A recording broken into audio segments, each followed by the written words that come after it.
Daily current affairs.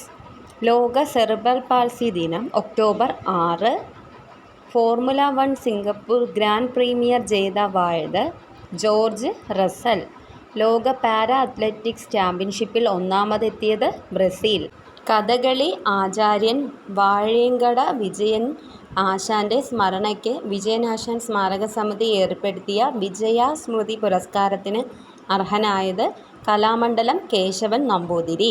2025 ഒക്ടോബറിൽ commission ചെയ്ത ഇന്ത്യയുടെ രണ്ടാമത്തെ anti submarine warfare shallow watercraft Androth. 2025 Irani cup ചാമ്പ്യന്മാരായത് വിദർഭ. 1/4 നൂറ്റാണ്ടിലധികം മലയാളികളെ ചിരിപ്പിക്കുകയും കരയിപ്പിക്കുകയും ചെയ്ത അതുല്യ നടി സുകുമാരിയുടെ മ്യൂസിയം നിലവിൽ വരുന്ന യൂണിവേഴ്സിറ്റി നൂറുൽ ഇസ്ലാം യൂണിവേഴ്സിറ്റി. വയലാർ രാമവർമ്മ മെമ്മോറിയൽ ട്രസ്റ്റിൻ്റെ ഈ വർഷത്തെ വയലാർ അവാർഡിന് അർഹനായത് ഇ. സന്തോഷ് കുമാർ. 2024 സംസ്ഥാന ചലച്ചിത്ര award jury chairman Prakash Raj.